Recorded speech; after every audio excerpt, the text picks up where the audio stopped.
రక్షకుని జన్మస్థలమా యూదయ బెత్లెహేమా, రక్షకుని జన్మస్థలమా యూదయ బెత్లెహేమా, ఆరాధనలకు ఆరంభమా హృదయార్పణలకు నివాసమా, ఆరాధనలకు ఆరంభమా హృదయార్పణలకు నివాసమా.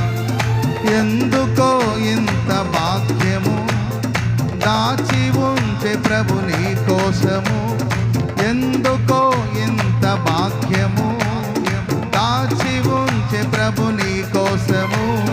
స్తుతియు మహిమ ప్రభావము ఎల్లవేళ